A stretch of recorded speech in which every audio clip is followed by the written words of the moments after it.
On représente cet oscillateur mécanique horizontal fermé par un système solide ressort, constitué par un solide de masse m, fixé à l'extrémité d'un ressort à spire non jointive, de masse négligeable et de raideur K.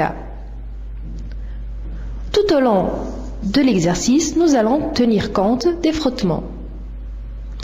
Tout d'abord, on nous dit qu'on observe toujours des oscillations, bien que l'on ne néglige pas les frottements.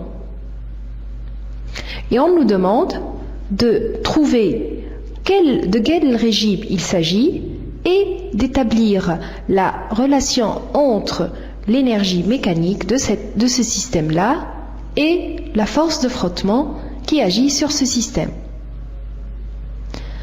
Donc tout d'abord, nous allons retrouver le régime qui est représenté par ce système-là.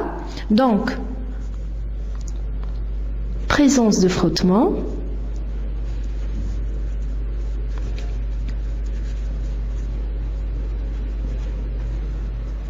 et présence des oscillations ou observation d'oscillation.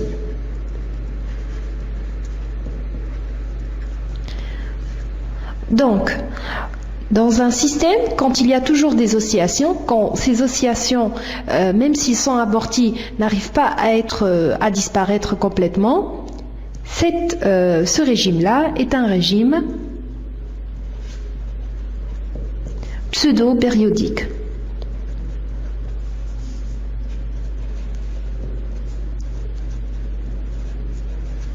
Donc l'amortissement causé par les frottements n'arrive pas à anéantir complètement les oscillations. Donc c'est un régime pseudo-périodique.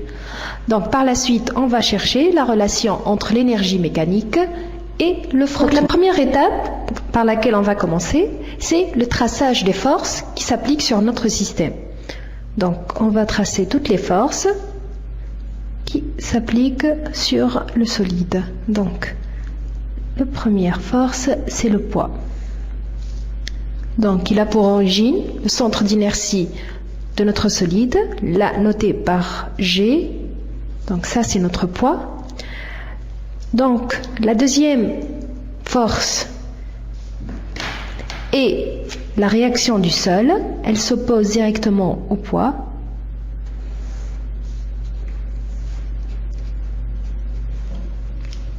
La troisième force est la tension du ressort.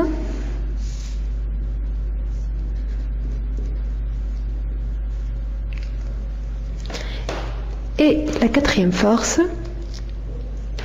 est la force de frottement.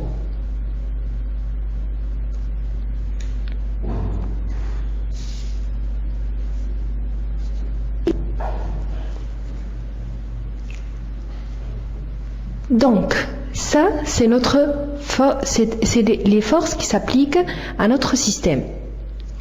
Mais tout d'abord, on va essayer de déterminer les deux forces par lesquelles on a commencé, c'est P et R. Et pour cela, on va prendre le cas où notre solide est au repos.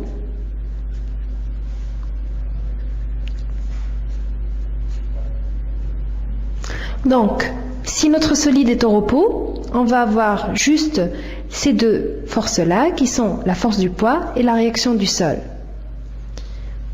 Et là, on va avoir P plus R égale à 0.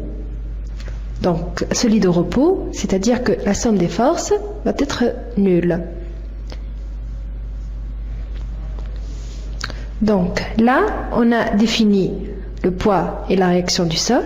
On va passer à la relation fondamentale de la dynamique pour traiter le solide quand il est en mouvement. La relation fondamentale de la dynamique, la RFD, va nous donner la relation suivante.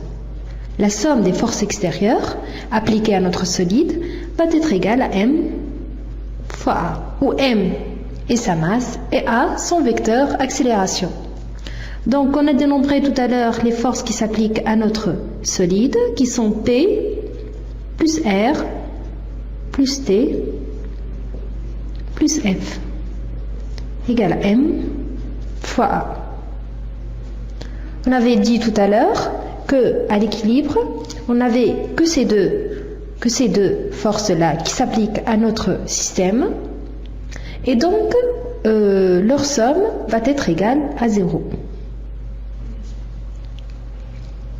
Comme ça, on va avoir 0 plus T plus F égale à M fois A.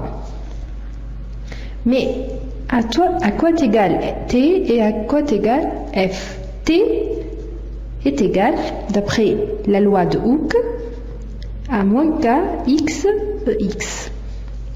Donc ça, c'est la loi de Hooke. La force de frottement, elle nous est donnée. Elle est égale à moins H fois V. Donc, nous retrouvons notre relation fondamentale de la dynamique et nous obtenons moins KXEX moins HV égale à M fois A. Mais A, on peut l'écrire autrement. On peut l'écrire comme étant une dérivée de V. Donc M fois dV sur dt. Pour cela, nous réécrivons ce que nous avons trouvé tout à l'heure avec la relation fondamentale de la dynamique en valeur algébrique.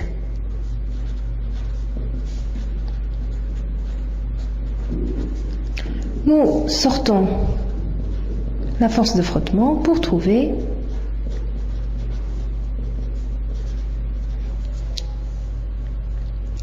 et nous encadrons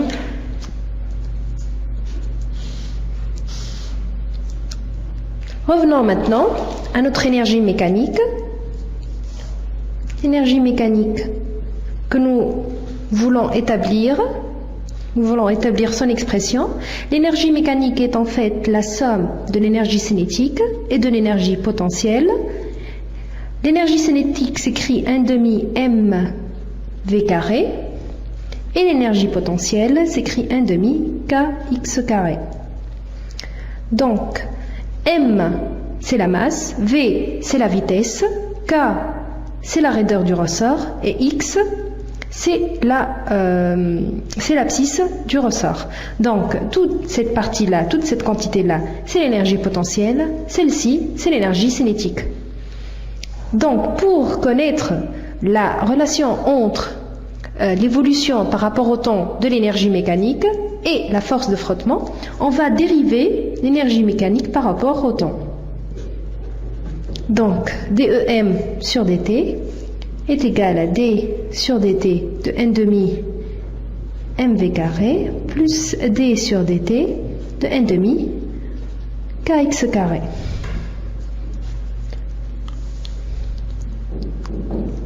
En fait, là, nous avons 1/2 et m qui sont des constantes, donc leurs dérivés, ils ne seront pas dérivés, et 1/2 k est aussi une constante. Donc, ce qu'on va dériver, c'est v carré et x carré. Donc, la dérivée de v carré va nous donner, on va sortir la constante, puis la dérivée de v carré va nous donner 2v fois dv sur dt.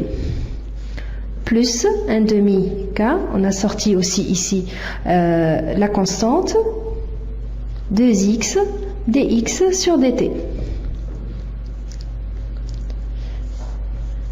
Donc là, on va simplifier le 1/2, le 2, le 1/2, le 2.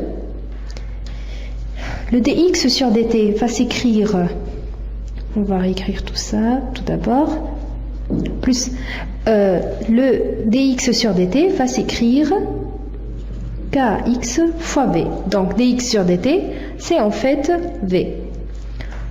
On va mettre en facteur v et on va obtenir mdv sur dt plus kx. Et c'est la valeur que tout à l'heure était égale à moins hv.